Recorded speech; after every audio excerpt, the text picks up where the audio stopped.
Right bulletin లో big breaking చూస్తున్నాం. ఛత్తీస్గఢ్ రాష్ట్రంలో మరోసారి భారీ ఎన్కౌంటర్ జరిగింది.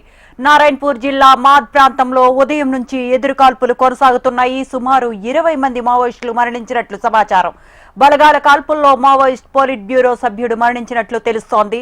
మాద్ ప్రాంతంలో పెద్ద ఎత్తున మావోయిస్టులు ఉన్నారన్న సమాచారంతో ఆపరేషన్ చేపట్టారు. ఆపరేషన్ లో బీజాపూర్, నారాయణపూర్, దంతెవాడకి చెందిన డిఆర్జీ బలగాలు పాల్గొన్నాయి. ఉదయం నుంచి భద్రతా బలగాలు మావోయిస్టుల మధ్య ఎదురు కాల్పులు కొనసాగుతున్నాయి.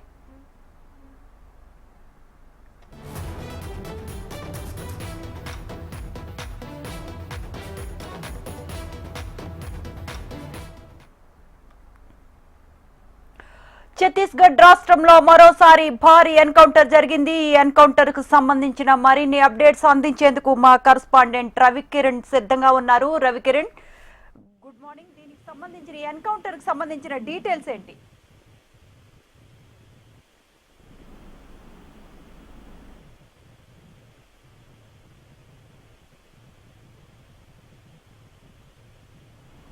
రైట్, ఛత్తీస్గఢ్ లో భారీ ఎన్కౌంటర్ జరిగినట్లు తెలుస్తోంది. ఇందులో 20 మంది మావోయిస్టులు హతమయ్యారు. పోలీసులకు మావోయిస్టులకు మధ్య ఎదురు కాల్పులు కూడా కొనసాగినట్లు అర్థమవుతోంది. దీనికి సంబంధించిన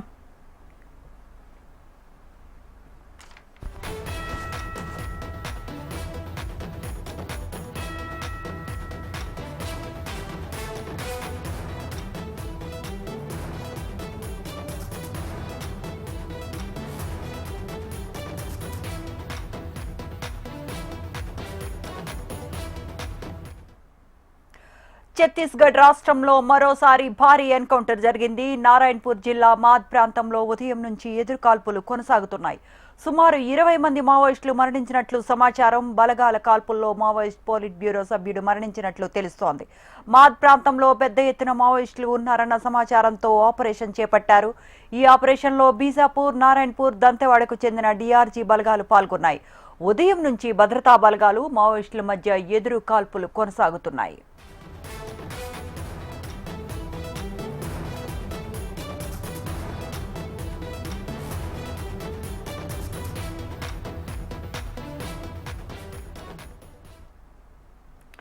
రైట్, ఛత్తీస్గఢ్ లో జరిగిన భారీ ఎన్కౌంటర్ కి సంబంధించిన మరిన్ని అప్డేట్స్ మా కరెస్పాండెంట్ రవికిరణ్ ఫోన్ లైన్ లో అందిస్తారు. రవికిరణ్, ఈ ఎన్కౌంటర్ కి సంబంధించిన డీటెయిల్స్ ఏంటి? యాత్రవంతి ఛత్తీస్గఢ్ రాష్ట్రంలోని నారాయణపూర్ జిల్లాలో భారీ ఎన్కౌంటర్ అయితే చోటు చేసుకుంది. ఈ ఎన్కౌంటర్ లో 20 మంది మావోయిస్టులు మృతి చెందినట్టుగా సమాచారం ఉంటుంది. మరికొంతమంది కూడా తీవ్ర గాయాలైనట్టుగా తెలుస్తుంది.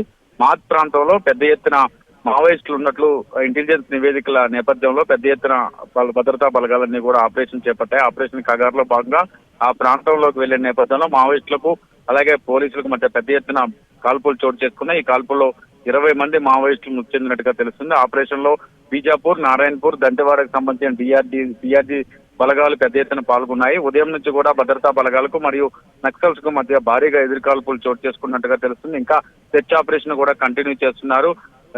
మావోయిస్టు మోస్ట్ వాంటెడ్ గా ఉన్నటువంటి మెయిన్ క్యాడర్ కు సంబంధించిన నక్సలైట్లు కూడా వీరిలో ఉండొచ్చు అంటూ సమాచారం వస్తుంది. అయితే దీని మీద పోలీసులు మాత్రం ఇంకా ఎవరనేది గుర్తించలేదు.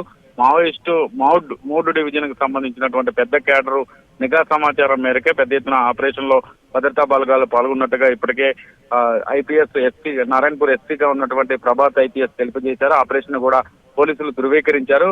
మావోయిస్టు పార్టీకి సంబంధించిన పెద్ద ఎత్తున క్యాడర్ అంతా కూడా ఈ ప్రాంతంలో మాడ్ ప్రాంతంలో ఒక శిబిరం ఏర్పాటు చేసుకుని ఆ ప్రాంతంలో సమావేశం ఏర్పాటు చేసుకున్నట్టుగా ఇంటెలిజెన్స్ నివేదికలు అప్రమత్తమైనటువంటి భద్రతా బలగాలన్నీ కూడా నారాయణపూర్ జిల్లా వ్యాప్తంగా కూడా అంబుజ్మాడ్ ప్రాంతంలో ఉన్నటువంటి సంబంధించినటువంటి డిఆర్జీ టీమ్స్ అలాగే దంతెవాడ, బీజాపూర్, కొండగావ్ సంబంధించినటువంటి ప్రాంతాల్లో పెద్ద ఎత్తున సెర్చ్ ఆపరేషన్ కంటిన్యూ చేస్తున్నాయి. ప్రస్తుతం ఆపరేషన్ కగారు నడుస్తున్నట్టుగా ఇప్పటికే పోలీసులు పెద్ద ఎత్తున సెర్చ్ ఆపరేషన్ అలాగే కూంబింగ్ నిర్వహిస్తున్నారు. ఈ నేపథ్యంలో 20 మంది మావోయిస్టులు మృతి చెందడం పెద్ద ఎత్తున మావోయిస్టు పార్టీకి ఎదురు దెబ్బ తగిలిందని చెప్పొచ్చు.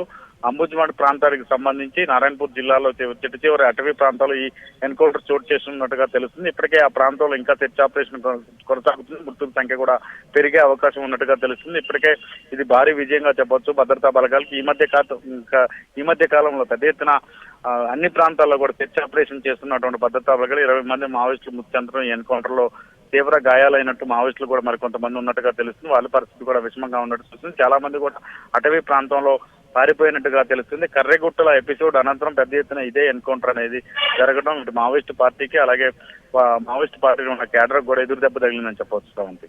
అయితే రవికరణ్, ఈ ఎన్కౌంటర్ లో భాగంగా మావోయిస్టులు కూడా పోలీసులపై ఎదురు కాల్పులు చేస్తున్నట్లు మనకు వార్తలు వస్తున్నాయి. ఈ నేపథ్యంలో పోలీసులు ఎవరైనా గాయపడ్డారా?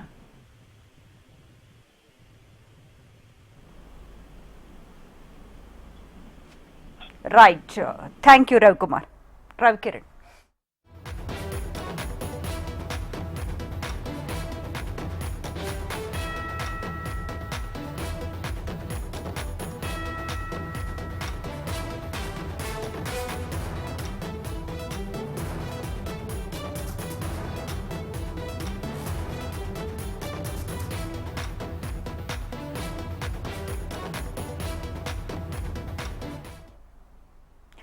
ఛత్తీస్గఢ్ రాష్ట్రంలో మరోసారి భారీ ఎన్కౌంటర్ జరిగింది. నారాయణపూర్ జిల్లా మాద్ ప్రాంతంలో ఉదయం నుంచి ఎదురుకాల్పులు కొనసాగుతున్నాయి. సుమారు 20 మంది మావోయిస్టులు మరణించినట్లు సమాచారం. ఈ బలగాలు కాల్పుల్లో మావోయిస్టులు పోలిట్ బ్యూరో సభ్యుడు మరణించినట్లు తెలుస్తోంది. మాద్ ప్రాంతంలో పెద్ద ఎత్తున మావోయిస్టులు ఉన్నారన్న సమాచారంతో ఈ ఆపరేషన్ను చేపట్టారు. ఆపరేషన్లో బీజాపూర్, నారాయణపూర్, దంతెవాడకు చెందిన డీఆర్జీ బలగాలు పాల్గొన్నాయి. ఉదయం నుంచి భద్రతా బలగాలు మావోయిస్టుల మధ్య ఎదురు కాల్పులు కొనసాగుతున్నాయి.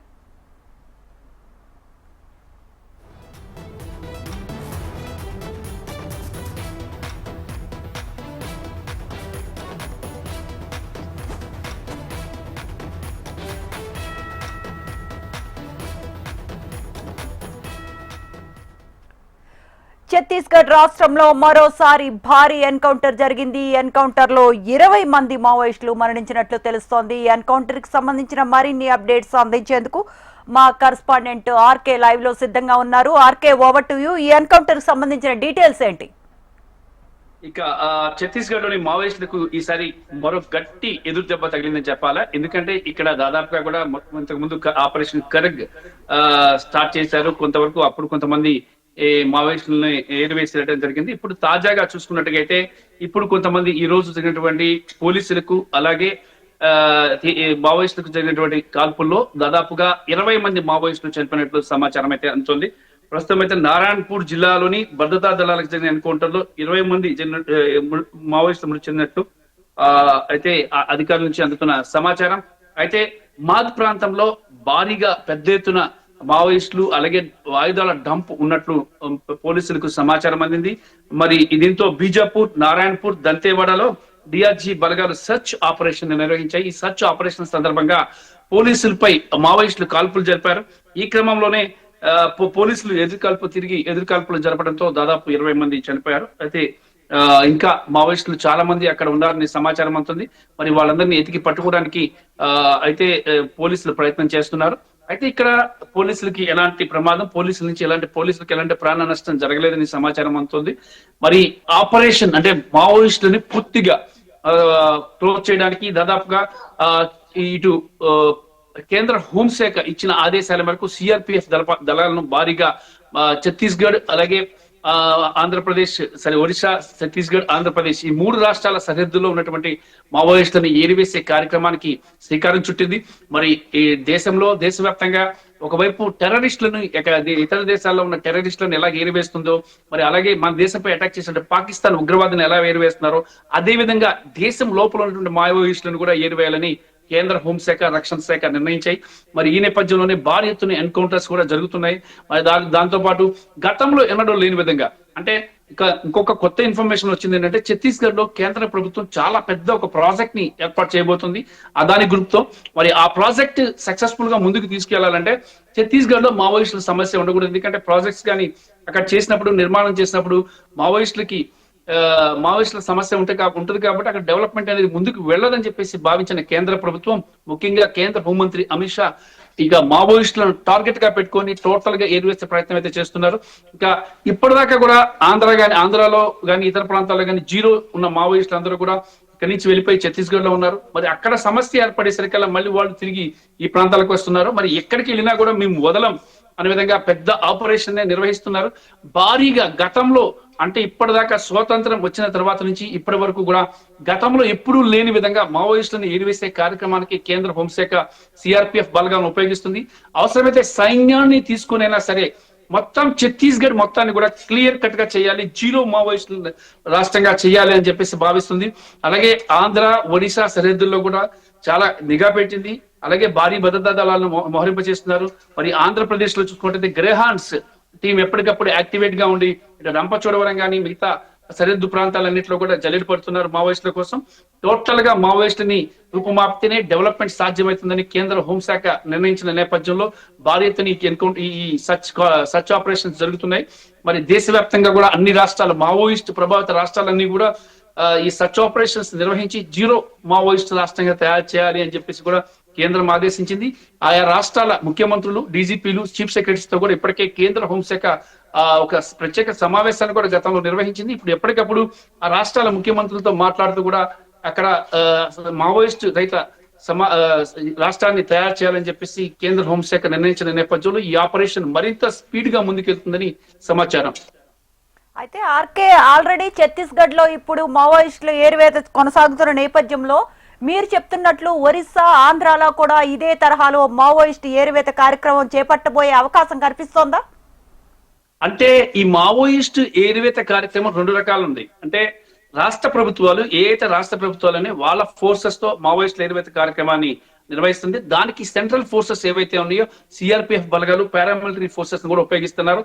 అవసరమైన మేరకు ఎంతవరకు అవసరమంటే అంతవరకు హెలికాప్టర్స్ ని కానీ సెంటర్ నుంచి పూర్తి సహాయ సహకారం అందిస్తామని కేంద్ర హోంశాఖ నిర్ణయించింది. అంటే ఛత్తీస్గఢ్ లోనే ఎక్కువ మంది మావోయిస్టులు ఉన్నారు కాబట్టి ఛత్తీస్గఢ్ ని టార్గెట్ చేసింది. ఈ రోజు మావోయిస్ట్ పోలిట్ బ్యూరో సభ్యుడు కూడా ఒకటి ఈ రోజు కాల్పుల్లో మృతి చెందినట్లు సమాచారం అందుతుంది. అంటే ఇప్పుడు ఆంధ్రప్రదేశ్ చూసుకున్నట్లయితే ఆంధ్రప్రదేశ్ లో గ్రేహౌండ్స్ ఉంది. Greyhounds is the toppest Naxals ఏరివేతలో టాపెస్ట్ యూనిట్ అది. మరి గ్రేహౌండ్స్ యూనిట్లు రంగంలోకి దిగాయంటే అక్కడ కంపల్సరీగా మావోయిస్టులకి మూడిందని చెప్పాలి. ఎందుకంటే అంత స్ట్రాంగ్ గా ఉంది ఆంధ్రప్రదేశ్ గ్రేహౌండ్స్. మిగతా రాష్ట్రాలు కూడా ఇక్కడికి వచ్చి ట్రైనింగ్ తీసుకొని మరి వెళ్తున్నాయి. అలా చాలా స్ట్రాంగ్ గా ఉంది ఆంధ్రప్రదేశ్ గ్రేహౌండ్స్. మరి అలాంటి గ్రేహౌండ్స్ ని ఉపయోగించి ఆంధ్రప్రదేశ్ లో దాదాపుగా కూడా చాలా వరకు కూడా నక్సల్స్ ని ఏరివేసే కార్యక్రమం జరిగింది. చాలా వరకు తగ్గిపోయారు నక్సల్స్ మరి గతంతో పోల్చుకుంటే. మరి ఇదే తరహాలో ఇతర రాష్ట్రాలు ముఖ్యంగా ఒడిశా గాని ఛత్తీస్గఢ్ లో గాని చేస్తున్నారు. కానీ ఛత్తీస్గఢ్ లో మాత్రం వీరి సంఖ్య భారీగా ఉన్న నేపథ్యంలో అక్కడ రాష్ట్ర ప్రభుత్వానికి కొంత జటిలంగా మారిన నేపథ్యంలో సెంటర్ ఫోర్సెస్ ని ఉపయోగిస్తున్నారు.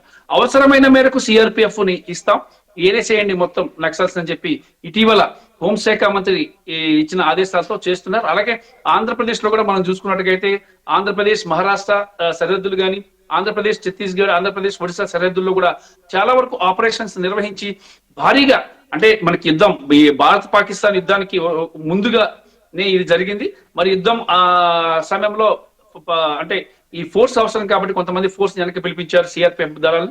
మళ్ళీ ఇప్పుడు ఫోర్స్ ని యుద్ధం ఆగిపోయింది కాబట్టి మళ్ళీ వెనక్కి పంపించే విధుల్లోకి వాళ్ళని వెళ్ళమని చెప్పేసి సర్చ్ ఆపరేషన్స్ చేయమన్నారు. ఇటు గ్రేహౌండ్స్ ఆంధ్రప్రదేశ్ లో చూస్తే Greyhounds unit, CRPF, local police సంయుక్తంగా ఆపరేషన్స్ నిర్వహించి చాలా సక్సెస్ఫుల్ గా నక్సల్స్ ని ఏరేస్తున్నాయి. అదే విధంగా మిగతా రాష్ట్రాల్లో కూడా ఇదే తరహా ఫార్ములను ఉపయోగించాలని చెప్పేసి కూడా కేంద్ర ప్రభుత్వం ఆదేశాలు జారీ చేసిన నేపథ్యంలో ఛత్తీస్గఢ్ లో అయితే చాలా ముమ్మరంగా జరుగుతుంది. అంటే నాకు తెలిసి ఈ మంత్ ఎండింగ్ కల్లా చాలా వరకు నక్సల్స్ ని ఏరివేసే కార్యక్రమం అయితే కంప్లీట్ చేయబోతున్నారు. ఎందుకంటే గౌతమ్ అదాని ప్రాజెక్ట్ ఉంటుంది, చాలా ఆర్కే మీరు చెప్పినట్టు ఆల్రెడీ దేశంలో ఎన్నడూ లేనంత రేంజ్ లో ఈ సర్చ్ ఆపరేషన్ జరిగింది ఛత్తీస్గఢ్ లో. దీన్ని చూసి మిగతా మావోయిస్టులు జనజీవన స్రవంతిలో కలిసిపోయే అవకాశం ఏమన్నా కనిపిస్తోందా? 100% ఉంది. ఎందుకంటే ప్రభుత్వం ఈసారి వదిలేటట్టు లేదు. పాకిస్తాన్ ని మామూలుగా వాళ్ళకి మట్టి కనిపించింది. మరి అంతర్గత భద్రత అనేది చాలా ఇంపార్టెంట్. ఏ దేశానికైనా అంతర్గత భద్రత విషయంలో ఎక్కడ కూడా కాంప్రమైజ్ కామని చెప్పింది. మరి మావోయిస్టులు ఏ లక్ష్యంతో వాళ్ళు ఉన్నప్పటికీ కూడా వాళ్ళు ఆయుధాలు వదిలేసి సరెండర్ కావాలని చెప్పింది. కాబట్టి సరెండర్ అయితే వాళ్ళకి తగిన ప్యాక్స్ ఇచ్చి అన్ని ఇచ్చి వాళ్ళని జాగ్రత్తగా వాళ్ళకి ఎలాంటి ఇబ్బంది లేకుండా చూసుకుంటాం, వాళ్ళు జనజీవన స్రవంతితో కలవండి అని చెప్పేసి కూడా చెప్పారు. గతంలో కొంతమంది కలిసారు. ఇప్పుడు కూడా అదే రకంగా ఇటు ఆంధ్రప్రదేశ్ తెలంగాణ రాష్ట్రాల ప్రభుత్వాలు కూడా వాళ్ళని జనాల్లోకి కలవాలి, జనజీవన స్రవంతిలోకి రండి అని చెప్పేసి వాళ్ళకి కొన్ని ప్యాకేజెస్ ఇచ్చి మరి వాళ్ళని వెనక్కి తీసుకొస్తున్నాయి. మరి ఇలాంటి పరిస్థితుల్లో ఎక్కువ మంది లొంగిపోయి ప్రభుత్వానికి లొంగిపోయి జనజీవన స్రవంతిలో కలిసి సమాజంలో ఒక మంచి పౌరులుగా ఉండాలి అనేది ఎక్కువ మంది కోరుకుంటున్నారు. ఆ నేపథ్యంలో నక్సల్స్ వాళ్ళ ప్రాణాలు వదిలేసే కంటే జనజీవన స్రవంతిలో కలిసిపోవడమే మంచిది. మరి ప్రజలకి ఏమైనా చేయాలి, మేలు చేయాలనుకుంటే సొసైటీలోకి వచ్చి ఆయుధాలు వదిలేసి ప్రజలకు సేవ చేయండి, మీ సేవలను గుర్తిస్తారు ప్రజలు అని చెప్పేసి కూడా ప్రభుత్వం చెబుతుంది. మరి నిజంగా ఈ ప్రభుత్వాలు ఇచ్చే ఈ మెసేజెస్ కానీ నక్సల్స్ విని వాళ్ళ మనసు మార్చుకొని జనజీవన స్రవంతిలో కలిసిపోతే వాళ్ళు సేఫ్ గా ఉంటారు, ప్రజలకి మేలు జరుగుతుంది. అలాగే ఇప్పుడు ఒక మనిషిని ఇప్పుడు వాళ్ళు అడవుల్లో ఉన్నారు, తిరుగుతున్నారు, ఆయుధాలు పట్టుకున్నారు, టోటల్ గా ఇది చట్ట వ్యతిరేక కార్యక్రమం కాబట్టి కంపల్సరిగా వాళ్ళు జనజీవన స్రవంతిలోకి రావాలని మరి కేంద్ర ప్రభుత్వం కూడా మరొక కొత్త ప్యాకేజీని కూడా నక్సల్స్ కోసం తయారు చేస్తున్నట్టు తెలుస్తుంది. ఎవరైతే వాళ్ళు జనజీవన స్రవంతిలో వస్తారో వాళ్ళకి మంచిగా చూసుకునేందుకు కొన్ని ప్యాకేజెస్ కూడా ఏర్పాటు చేయబోతుంది కేంద్ర హోంశాఖ అని చెప్పేసి సమాచారం అందుతుంది. రైట్ ఆర్కి ఈ సర్చ్ ఆపరేషన్ తర్వాత మళ్ళీ మిమ్మల్ని కలుద్దాం. Thank you for joining with us.